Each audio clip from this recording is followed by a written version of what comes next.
business owners who become most successful, they get to this inflection point where they decide that the performance of the business becomes more important than the thing that they're doing. If that pivot takes place, then you're probably going to have a good business and a good outcome.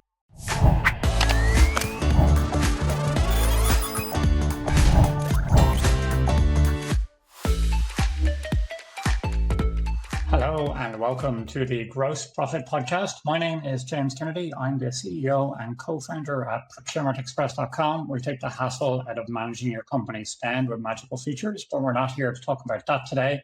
Instead, I've got Jamie Odegaard from Aardvark, and we're going to have an inflationary war story here. We're going to talk about the amazing inflation that we've experienced for various different reasons over the last few years and how he survived it. And then he used that as the inspiration for building his own very successful fractional CFO business. So Jamie, thanks very much for coming on the show. Where are you sitting today? Thanks for having me. I'm in Boulder, Colorado. Right. Okay. All the cool kids are hanging out in Boulder or in Colorado these days. I heard Mr. Money Mustache is going on about how great it is in Longmont, is it? And yes. I have a friend who's moved out there. So I'm jealous. Yeah, thanks. Yeah, no, it's a wonderful perch for sure. Cool. All right, so let's maybe you could just give us a bit of background of how you've ended up with a fractional CFO business, but let's go back to the beginning of your career. You started off in construction, as I understand it. What end of the shovel were you at? Yeah, that's a good metaphor. Yeah, I was at the wrong end of the shovel at the beginning and then gradually sort of like ascended and worked as a carpenter for I don't know, a handful of years, and then sort of moved up to managing projects for high-end residential construction. And that was my first sort of look at what I didn't know at the time was really the building blocks of running a business when you're a project manager of a sort of a large scale house. I like to think of it as it's sort of like a pop-up shop experience of running a small business because you have a fixed amount of revenue. And in this case, these were big dollars because they were big homes. So say like $20 million that you have to sort of effectively execute over a 2-year period of time. And you have a budget and a timeline to manage. And then you have a margin to deliver to the ownership of the general contracting firm in this case. And so once I got a taste of that, I was sort of dying to make a pivot out of construction because I think this is true for many industries, but it felt to me at the time that being in construction for once you start to sort of be in a vertical for what was approaching a decade, it's very hard for people to think about you in any other terms. So being sort of labeled a construction professional was something that I was eager to get away from once I had a sort of taste for what running a business might feel like. Interesting. So I'm curious about what it's like to work for these very high-end clients. I mean, a $20 million house, even in Boulder, Colorado, has got to be a hell of a house. Yeah. So what, and you mentioned here that the top line is fixed, the contracts are agreed upon, but Yes. then you have, I'm guessing, quite demanding clients if you can afford a house like that. I'm Yeah. guessing so how did you navigate that? Yeah, well, I think, again, sort of tracing back to the macro lessons in business, I think I learned some fundamental habits and things that I think helped me be successful in that space. But in particular, ways of communicating with people where the topic is money. So one thing I like to talk about, an example I like to use is to speak about like I think about like kind of 3 fundamental rules that I took away from that experience. One being, if you're dealing with somebody who has like the kind of resources to build a $20 million house, you never want to diminish an amount of money that feels large to you. So for instance, like Right. if you're somebody who $500 is a noticeable sum, then you would never want to take an opportunity to present something like if you had an occasion to talk through like a budgetary item with a client of a $20 million house, you would never want to be dismissive about $500. Like you need to act like that's an important amount of money to you and it should be to them. Let them be the one to kind of like wave it off and diminish it. But like you can't ever act like that on the front end. So that's an example. I think the other one is if you ever have a condition where something is going south, you just have to be in front of that. You have to get ahead of it. You can't ever let the client be the one to discover. So you just never, the headline is like, just never surprise anybody about money. Like nobody likes to be surprised about money. So like that was sort of another lesson. And then when you're dealing with people who are masters of their universe in the kind of domain where they've earned that kind of money, they're just like hawks for being able to identify competence. So they will respect you if you stay in your lane about what you're very good at. But as soon as you try to step outside of that and represent like a skill set that's slightly outside of your strike zone, it's a very problematic place to be. So those are the things that were sort of instructive in that environment that have served me outside of that circumstance as well. You know what? That's a great piece of advice. I've never really thought of it that way, but you're right. I mean, being upfront about money, I guess that makes total sense. But treating other people's money with total respect, I mean, you can see how you might not do that. It might be fairly reasonable. You think, well, this guy has all this money, surely it's nothing to him, et cetera, et cetera. But you don't know what they had to go through to get it. So, yeah. And I think they recognize, that element of respect. You can earn trust very quickly taking that approach, because they feel like you're going to be frivolous about a detail. They don't know where that line is. So I remember distinctly making recommendations about adding to the project or something by actually advising not to do something, even when it would have been in my best interest or the business's best interest. Like when you have those kinds of opportunities in those moments, that trust building goes a long distance. Yeah. Yeah, it's good. I had a conversation this week only. We were talking with a client with lots of money and so on. And the temptation is to just go, doesn't matter. Nothing to them. For it. Yeah.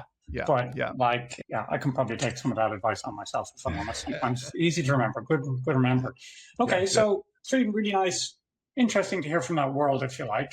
So after that, you went on with some experience working so you transitioned. You were explaining how you wanted to get away from construction and what to do next. Yeah, I'll touch on the transition. So the construction company that I worked for had a division that was responsible for ongoing maintenance and sort of like post-construction services. And they had never really been able to make that work economically within the business, because all of the sort of primary resources always went to the general contracting side of the business. And so I raised my hand to run that and was able to do a little bit of like turnaround work with that business division. And again, that just sort of like setting the hook deeper with respect to adjacency and an opportunity to work more in a business operations setting rather than like a construction site setting. So I did that. The sort of like the headline takeaway from that chapter was I effectively just raised prices and got the margins up much. I think that the business had been accustomed to operating on construction on like the build phase of construction margins, which are significantly lower. And so for the ongoing maintenance side, I just raised prices because I felt like I knew that client and I knew what their price tolerance would be. A client like that just kind of like wants the work done. So they're not gonna price check on Amazon for something that you charge, that you mark up maybe like 300% just because like you're doing it quickly. So that's kind of how we cured that. And then I, as a function of that work, got hired by a property management business, and that was sort of like 10 million in revenue, and ran that for about a year. And then after that chapter, which sort of ended in a spectacular way that is probably a whole topic for a whole nother podcast. After that, I had started to sort of hear about ETA and small business entrepreneurship and acquisition. And I felt like I'd had some time running businesses, and if I was going to own the operational responsibility, might as well own the cash flow too. So I went on a search for a business, found one that I thought was perfect in Colorado, with two owners in the late 60s. Kids didn't want anything to do with it. And we didn't end up, so they hired me to run the business for a year as we were sort of working out deal structure. We didn't end up getting to the finish line on that. And then right when that was coming to a close, I got a call from a PE firm that had acquired a landscape company. And given my experience with construction, it felt like there was an opportunity to run that for them. Interesting. So there's a couple of things there. So the construction, high dollar amount, but like you said, like a pop-up shop, once it's over, you're back to square zero. Yeah. And then arguably less glamorous, let's call it, like facilities management, or was this kind of a set of properties that you were looking at over time, lower No, dollar? it was really just like ongoing. With the property management firm, Yeah. it was interesting. That was more like high-end condos and multifamilies, but also like very much in the high-end space, which is why it sort of was a fit as a transition from the high-end construction single family type projects, Hmm. because these were like a apartment building that had 4 owners. So they were effectively being managed as a collective, which is why they were a fit for like a property management type solution. But it was very like boutique type Right. services. That makes sense. And what's interesting here is this brought you into PE, but was the PE firms actually more interested in this sort of contract-based recurring revenue as Right. opposed to like backing a one and done, you're only as good as like your last project type? Yeah. Yeah. So Okay. that's why they bought that landscape company, which I would say sort of 70% of which was comprised of contracted landscape services. Yeah. And this is like very de rigueur at the moment. Like Cody Sanchez on YouTube, he's an influencer. She's talking about finding people retiring. This is what is it? The boomers are retiring. You're ahead of the game on this before it became on the TikToks. Don't get me started on Cody Sanchez. But Okay, no, I'm going to get you started on Cody Sanchez. So if you don't know Cody Sanchez, she's very popular yeah, YouTuber now who is yeah, famous for trying to teach people or show people how to find a business to buy. And she's got this whole shtick about all the boomers are retiring, and that means you can yeah, just come and buy these laundromats and things like that, pick them up for nothing, and yeah. then run them and become wealthy. So what's your take on what the advice she gives? Yeah, I think the challenge I have with some of that content is that it smooths over a lot of the nuances in that conversation, right? So one very popular type of content topic in that space is you can buy a business like 100% seller financed. Yeah, And although that does happen, it is not a common feature in the small business M&A space. And also, I think if you are leading with that perspective, you could probably encounter some fairly problematic businesses. If you just think about sort of basic marketplace dynamics, like if you're going to get something for close to free, you have to really ask yourself about the integrity of that product. So that's one. But I think it's like, I think there's interesting things going on because it is blown up into such a big thing. So I think on in one category, you have people that are interested in just sort of like skipping the line and feeling like they can kind of get out of the hard work and go right to the yeah, proceeds, right?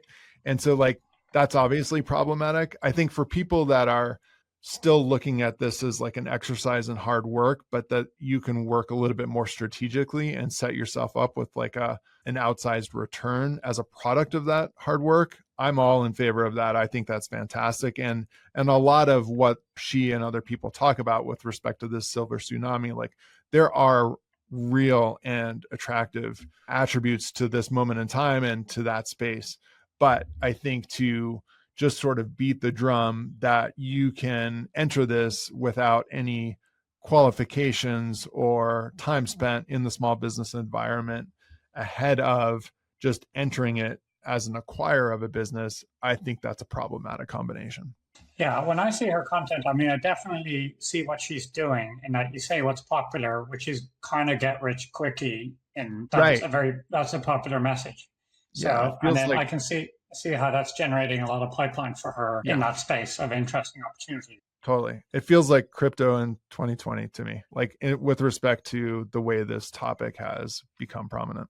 Yeah, and then there's another big influencer out there, Hermosi. I've seen him sort of interestingly give a bit of criticism to what she's doing, but then I think that video got taken down. But his whole Oh, point was, yeah, go ahead. well, I'm glad to hear that. I'm actually a huge Hermosi fan. I think even though the form of his content doesn't really like speak to me with the I don't know. I'm a brand conscious person. So I look for things that like fit with my sort of like Yeah. worldview from an aesthetic standpoint. However, like if you go back and dredge up his old videos, it is rooted in the basis of sort of good business fundamentals, and that content is really fantastic. And so he's done some great videos on gross margin, and he talks a lot about LTV and the fundamental drivers of a Huh. successful business, and that resonates with me because I've had to learn those lessons the hard way, and so I've enjoyed a lot of that, especially early business content from him. I think of him as a different category, even though he occupies sort of some of the same space as like a Cody Sanchez. I think of it as a totally different thing. Yeah, I'm there are two things. One is what he pointed out is that 95+% of businesses should not and are not should not be bought, like are just Right. not the type of business that could ever. Only half of businesses, as I understand it, make a profit. Full stop. And in the ones that do make a profit, there's uniqueness in what they're doing, et cetera, et cetera, et cetera. And his point was that actually the search, most people just don't realize the effort required in the search to find Yeah. a business in the first place Yeah. is way more effort than you think it's going to be. And Yeah, that resonates with me. I mean, I had effectively an unsuccessful search. I spent like a year trying to find one, and I ultimately got hired. So it wasn't totally unsuccessful, but it was unsuccessful just if you're looking the strict terms of criteria of did you acquire it or not, and I didn't. And so yeah, I think yeah, that all resonates. I mean, I think he talks about having to have sort of an 80% gross margin business in order for the economics to work. So I think his criteria of what is successful or what an acquirable business could be is probably higher than most. And I mean, he's had a lot of success, so I don't want to really like challenge any of those, but I would just say that I worked in service businesses that had 50% margins, and they were acquirable entities. He probably wouldn't yeah, waste time with it, but you know, you can still have an effective service business. You're always wanting to shoot for whenever you have a higher gross margin in your business, you're just making it easier for yourself to grow the business, and economics become favorable, of course. sure. And any of these influencers, I mean, they're advertising for what they're looking for. So they're saying, I want to 80. Yeah. He's saying 80 because that's what he wants. Of course, you want that if you Right. can get it. And if Yeah. he's Yeah. getting tons of leads, he's sort of manifesting it in a way. Yeah. But Great point. and he does have, I think he's a really original thinker, though, when it comes to Yeah. business advice. I feel like for a long time, a lot of it is regurgitated Harvard Business Review stuff from the 1980s in a way, the E-Myth packaged Sure. and rebuilt.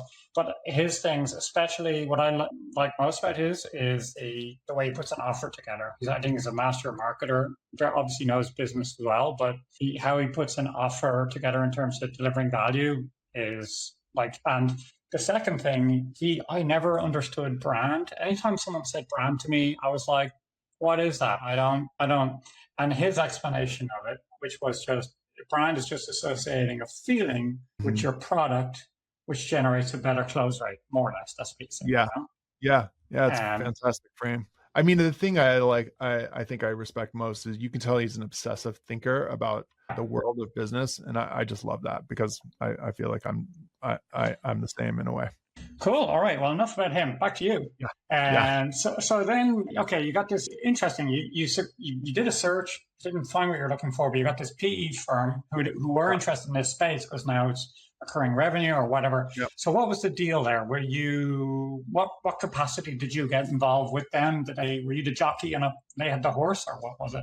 Yeah, so I was hired as the COO, and All right. so the initial concept was to work hand in hand with the founder of the business, who was still running the business like 2.5 years post acquisition. And I didn't know at the time, but that was a problematic circumstance. So the owner, the new ownership group, and the founder were really had an antagonistic relationship at that point. And I was not hired with his blessing. I was just sort of installed.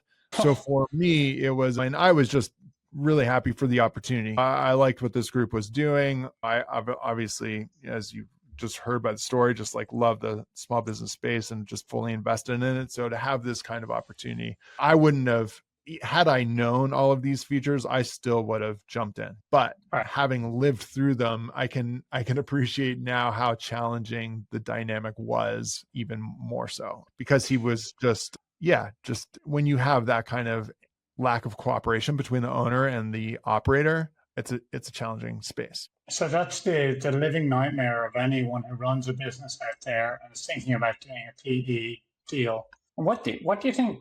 Could that have been avoided? Was it a personality thing, or was it something about the way the deal was done that you would do differently next time? It was, I think, primarily a personality thing, but I think elements of the way that the deal happened contributed to the antagonism that followed.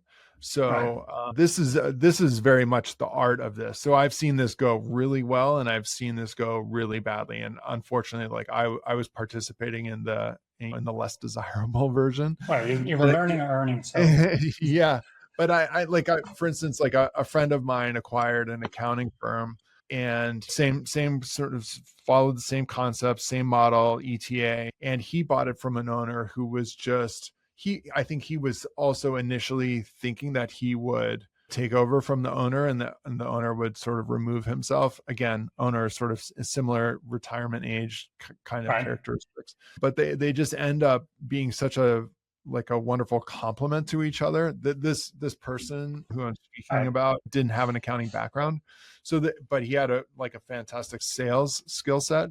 So they really were a true complement, and I think from a personality standpoint, much more a fit to be able to complement each other, just because I think they enjoyed each other's competence.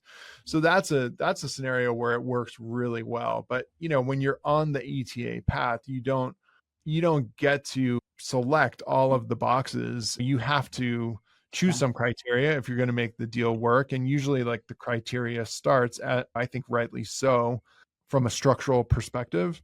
And then downstream of that is the owner somebody like I would work with, I would want to spend time with, I would enjoy the company of, all of that. That's usually well downstream on the sort of criteria, the deal criteria checklist.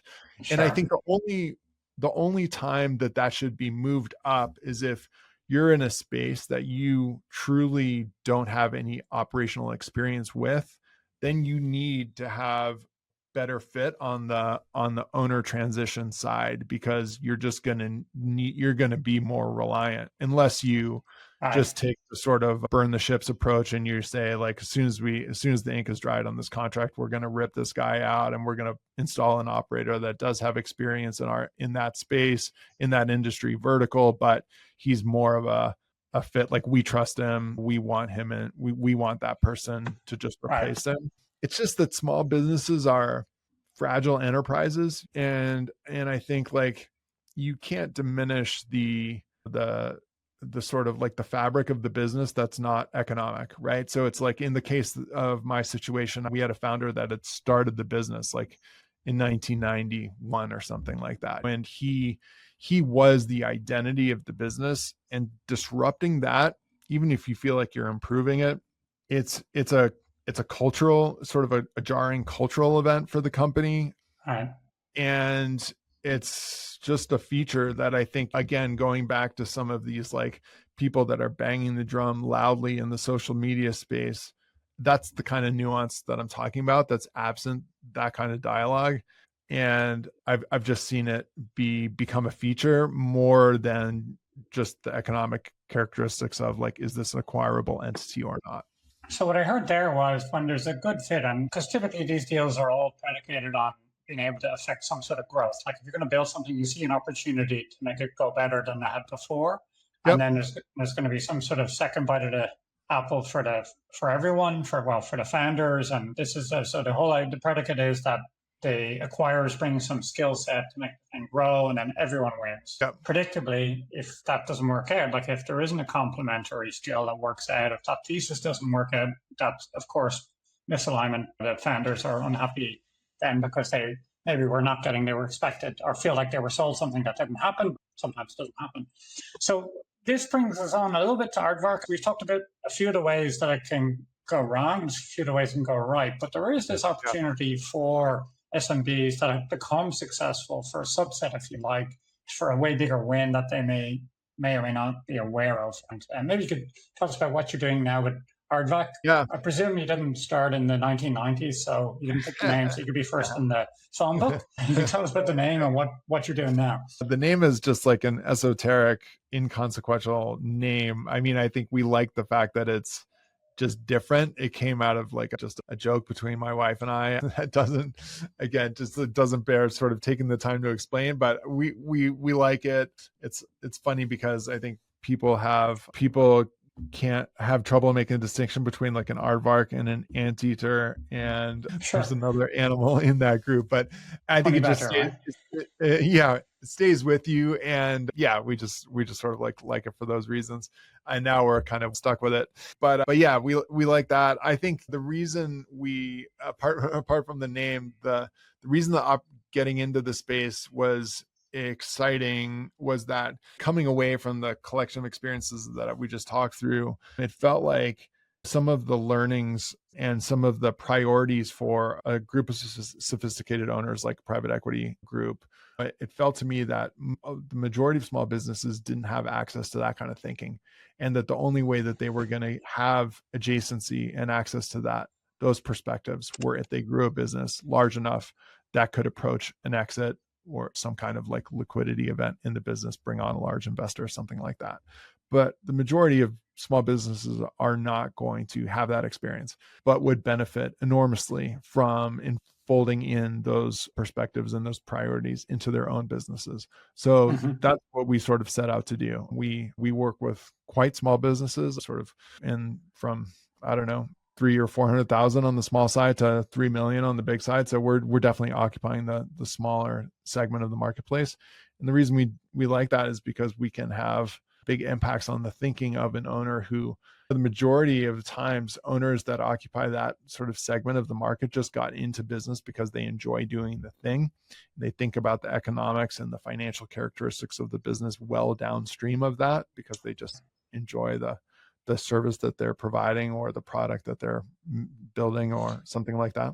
So is this professionals like medics or? Yeah, it's a lot of creative for us, like a creative service providers, but also people building products. Not typically. It's like law firms, film production companies, small ad agencies, stuff like that, and then some modest product manufacturing stuff. But yeah, okay. That's the characteristic. What's the biggest impact you have for some of these guys? If you had, like, what's the thing, your go-to when you're in there in the first 90 days? What's your go-to move to make them think you are amazing? So, I mean, a lot of it is just introducing this idea of gross margin. A lot of P&Ls that we initially encountered just don't have separation of direct costs and overall operating expenses for the business. So a lot of times there's an accounting component where we're making that, we're installing that as a feature of the P&L, but also really just bringing focus aside from just, I mean, that's just obviously like a mechanical move, but it's really, I think, incorporating the mindset of asking yourself, like, how much does it cost to produce the thing that I sell? Again, owners getting into the space just to do the thing are not being forensic about asking themselves that question. And as your listeners will know, it's just such a key missing element of a business to not sort of be really, really crisp on that. And what happens is, again, if you're deprioritizing the economics of your business because you like the activity, you can get lazy inadvertently. And this is not on purpose, but, just saying, oh, well, I like that contractor. Like, I'm going to hire that person because I like them. They do great work. It's like, well, yeah, but what's the margin characteristic of that choice? So it's really start to be precise about the economics of the business. And usually, I mean, where we start, a lot of times we start on margin, but a lot of times the reason we start there is because there's a cash issue in the business, people having cash flow problems. Right. That's not understanding how to manage cash. And so we start by sort of asking ourselves, well, like, is there a timing component to the problem here, or is there a profit component? Like, which is it? Let's attack that. And it's a mix. I remember when I first got in, of course, just like wanting to really like use what I felt was like a newfound sort of x-ray vision into looking at a small business, having had these experiences. And then you're like, okay, well, what's the cash conversion cycle? And it's just like, sometime I remember the first one was like, oh, you're not invoicing on time. Like that's why there's a cash problem. Like you just invoice Yeah, whenever it to the bottom of the to-do list. Like that's crazy. It's just such an easy fix. or even sometimes invoicing full stop, right? Things Right. you do the Yeah. first part of the job, it's done, and you're like, Yeah. oh, Yeah. asking for a friend. We've never done that, honest. Yeah. But, Yeah. okay, well, so let's talk a bit more about this operation, because I can see, okay, getting your accounts receivable in order seems like an easy. I say easy, it's not an easy win, but it's a thing people neglect. And then, but if I was to think about my wife's business there, and I was thinking about you were going in there, are you going to start asking her team to start using timesheets to, like, when you're really getting down to the unit economics of what they're producing? And then, so there's this awkward air gap between what you really need to do to get that data and to be useful. Yeah. So what's your approach? Are you going to start making everyone use timesheets and doing loads of paperwork, or where's the line? Where's the win? It's a great question. I think there are a couple of sort of grounding elements that occur to me when I think about that. So one thing we think about as a way to sort of orient our guidance for the business owner is like, what are you looking for with respect to an outcome of the business? Like, are you building something that you want to sell, or do you want to just maximize the short-term economic gains for your personal income? Which of course, like there is no right answer, but the guidance becomes very distinct based on which path the owner sort of elects to choose. I think the other thing is you have to, I think business owners, in my observation, like over the sort of 20 years now, over a long look at the space, I would say that business owners who become most successful, they get to this inflection point where they decide that the performance of the business becomes more important than the thing that they're doing. Like if that pivot takes place, then you're probably going to have a good business and a good outcome. But if you end up prioritizing the service or the product over the needs of the business, it's going to be a challenge to really optimize the performance of that business. And that's really, I think, something that the owner needs to participate in. Do they have interest in becoming really effective as a business owner? If they do, then we're going to be able to do a lot more as advisors with the person that's just always interested in sort of like producing the best quality video, for example. Yeah, like I'm the type of guy who I read the emails when I was a kid, way too young, should be doing something else. And I was like, yeah, that's what I want to business. And the business is the piece of art that I'm making. That's the thing. I didn't really actually care that much what the business was. It was just a piece of art is the dream business you would love to work versus I'm really good. I'm a craft person, or I'm a healer, or whatever I just love doing what I'm doing. Like I'm totally different. So I love that what you framed there. Are you after profit or an exit? Effectively, is what I heard, and that's often an awkward conversation to have, and people sometimes don't even think about that. So, give me an example of, okay, I just want to profit. I want to go home. I want to spend this thing down to zero, if you like. Or how does your advice change on a broad stroke? Maybe you have an example you can think of where you say, well, you do things differently depending on what your objective is. I mean, I think for the person who's just trying to maximize like their household income, I think the characteristics that I think of right off the bat are like what you need to invest in. So like if I'm looking at sort of business A and business B, and business A is spending 30% of revenue on operating expense, and business B is spending 20%. Well, I might be telling, depending on what business B wants to do, I might say like, okay, business B, you're spending 20% on operating expense, but in order to grow, we need to ratchet up your gross margin so that you can afford to spend more on growth. But if you're just trying to maximize your household income, I might just advocate for, let's just get as lean as possible on operating expenses. And maybe you should be, maybe 20% is perfect, or maybe let's look at how to get to 15. So those are how I think about like the characteristics of the business relative to what they're striving for. That's how I think about like the guidance. So you might, yeah, okay. So are you gearing for growth? Are you gearing for the next thing? Or are you just focusing more on the net at the end? Very cool. All right. So, okay, this is fun. I'm going to give you a little bit of warning. I forgot to mention this at the end. I asked people about their business hero, which is going to come up in a few minutes. Who's the ideal person that really should reach out to you if they like what they've heard here, and how can they do that? So yeah, our URL is aardvark.business, and I'm findable on LinkedIn as a regular person, Jamie Odegaard.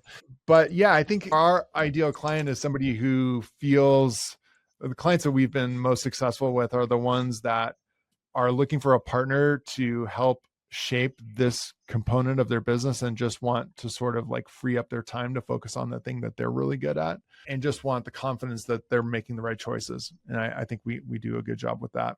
But I also wanted to answer your question specifically about timesheets or not timesheets.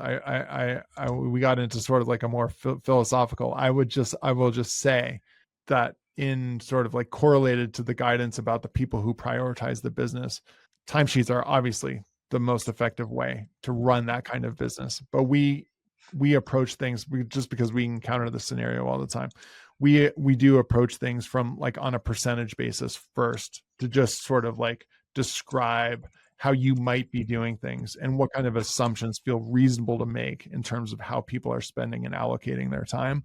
That's often the entry point, because if you approach this sort of segment of the market and you say, look, the only way to do this is to track people's time, I mean, your participation rate is going to be very low. And so it's a little bit of just sort of like knowing the space you're in and sort of like modulating, and how do you be effective as possible in that context, rather than just sort of like mandating something that might not take hold culturally, if that makes sense. Yeah. Okay, you got to read the room is what I heard there. Yeah, that's exactly right. That's a perfect summary. I'm glad you didn't dodge the question. I was wondering whether to pin you on it, but it was an interesting answer. So, all right, so we're going to wrap it up now. Before I do, I'm just going to ask you, do you have a business hero? We talked about some anti-heroes maybe today. This might be an unusual answer, but I would say Jamie Dimon is a business hero. Every time he speaks on something, it just feels like a clarion call.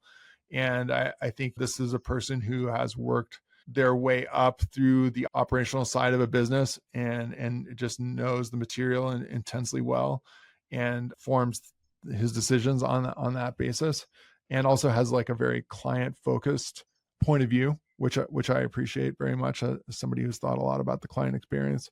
So that's my answer. All right, not as unpopular as you might imagine. It's the second time today that's been recommended, and third time overall, I think. So, but okay, I'm going to have to check this guy out, because to be honest, I never heard of him before, and everyone keeps talking about him now. So I'm going to have to take that tip. So I'll do it. All right, thanks. And thank you very much for listening this far. If you got this far into the podcast, congratulations. Your special exclusive offer is going to procurementexpress.com/partners.